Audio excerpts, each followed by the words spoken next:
At Andy's, police search and find the room full of Ad's fingerprints. A detective stares at the cabinet photo like a detective show. In the photo, besides old Joe and Andy, there's only little Ray. Ad sneaks home at dawn, knocking on the door like a ninja. He whispers Dick's passed away.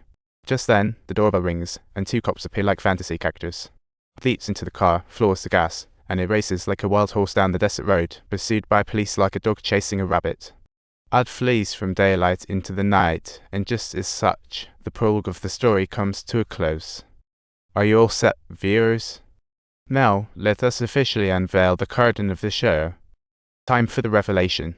It has to be said, this movie can be interpreted in countless ways. I'm just sharing my personal take, which I think is the fun. If you have a different opinion, feel free to drop a comment below. Let's unravel this quirky story from the top. Little Ray ends up being spoiled by an old man, who is basically a non-existent dick in real life. Yep, old Joe, Ad's mob boss obsessed with traffic laws. The plot thickens as Little Ray gets the videotape twice, like a suspense thriller. Personally, I tend to think Ad is the one behind the camera for those tapes, especially the second one. The shooter sneaks into Ad and Little Ray's bedroom, but the bed's occupants aren't them. Instead, it's two dolls, showing Ad could definitely have shot the solo. But he really hates cameras, because every time he sees one, it reminds him of his wife's troubled past like a film that keeps rewinding.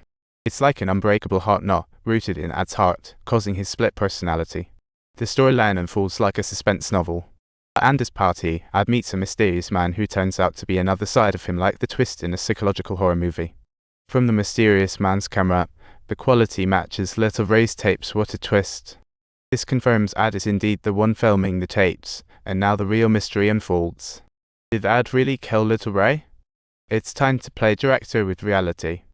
While analyzing this scene, I marked the upper left corner as the real world. Honestly, I lean towards Ad not killing Little Ray, meaning there's no third tape at all. All those scenes are Ad's fantasies.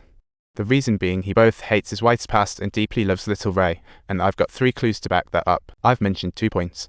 The warning only said Ad committed murder, but didn't specify who or mention body disposal. It even mocked Ad. At the film's end, he goes home and says Dick is dead.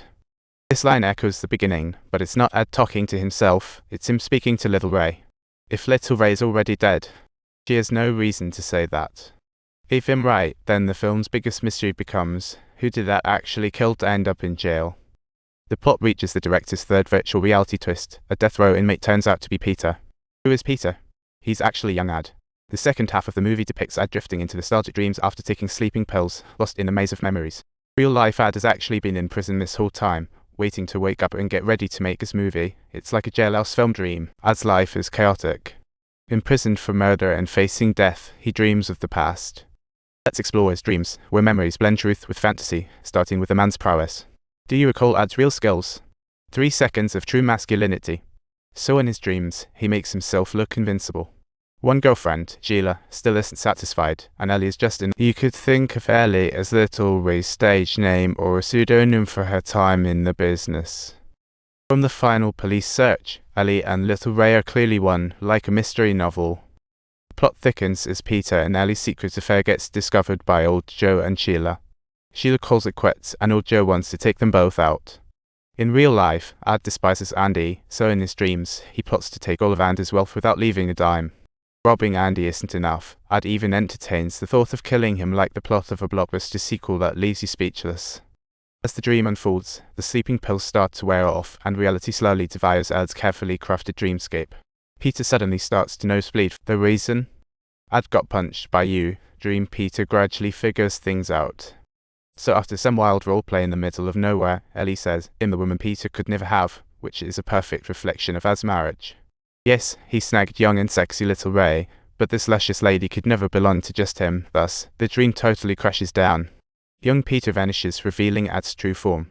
His alternate personality pulls out the camera and asks the burning question, who are you really?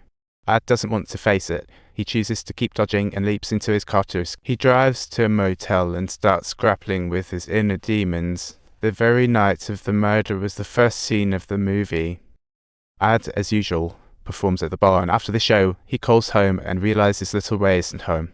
Classic twist in reality, yet it wasn't shot. Actually, the film's opening is just a driving scene, and I think that person is Ad. He's driving around aimlessly, and finally at the motel, in room 26, he hears a familiar voice. Oh, wait. Given his battle prowess, little Ray wouldn't likely be calling out, so let's tread carefully here. Even after discovering his wife's betrayal, Ad doesn't rush in. He books a room next door and waits until little Ray leaves to rush in and grab her.